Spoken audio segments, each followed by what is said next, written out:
Sometimes we have to ask ourselves, what's using my life? Heard a guy give a lecture one time that says, we are today what we were when. And he was talking about the fact that we, to a great extent, behave, think, react because of some previous experience that we've had. One of the things that we know about life is that it is always changing. Sometimes you're up, sometimes you're down. Sometimes things go real well, and sometimes they don't. Sometimes you're happy, and sometimes you're sad. Now that's that thing called life.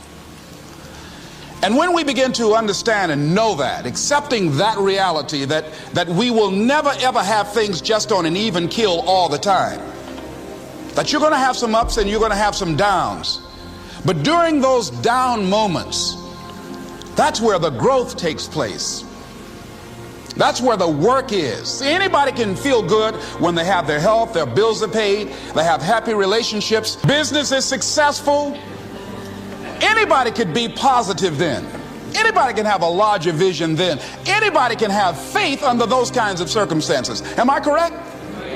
See, but the real challenge of growth, mentally, emotionally, and spiritually, comes when you get knocked down. Somebody said that adversity introduces a man to himself or a woman. How you handle it, that's where the growth takes place. When I was facing some challenges, I had a guy say something to me, and I suggest this is one of the first things that you want to do when you're facing a challenge. You want to get unstuck. Evaluate where you are. Look at it. Assess yourself. Assess yourself and assess the situation. What brought you there? What role did you play? Earl Nightingale had a saying I like. He said, all of us are self-made, but only the successful will admit it. What has brought you to this point? What did you learn from it? Are you learning anything, or are you doing it over and over and over again? Somebody said that insanity is doing the same thing in the same way, expecting a different outcome. Are you going through it, or are you growing through it? Are you bigger and better because of it? Because it's not going to leave you until you grow through it. I was going through a major challenge in my life that was wearing me out, that was using me. You see, your mind is when you go into a service station to get gas, you don't go in there and just start pumping. When you push the lever up, it clears the previous bill. By the same token, if you want to begin to move, you've got to clear your mind of all the unnecessary luggage and baggage that's weighing us down.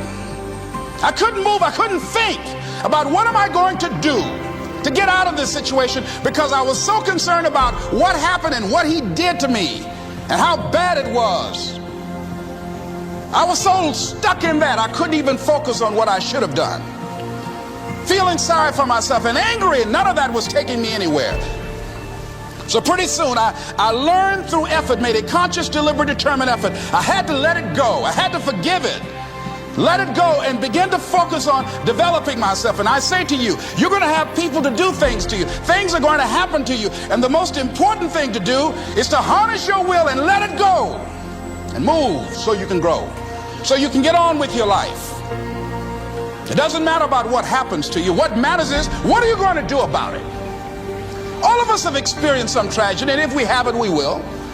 And you can either let it destroy your life, or you can build upon it. You can permit it to let it hold you down, or you can decide, I'm not going to let that happen to me. I'm bigger than this. Make a declaration to yourself.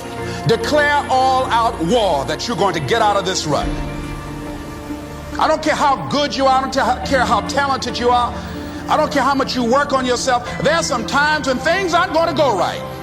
They just are not going to go right. There are times when anything that can happen will happen. Murphy's Law will be knocking at your door. Why? I don't know why. That's called life. And you have to deal with it. Sometimes your life will be in a slump, just like sports.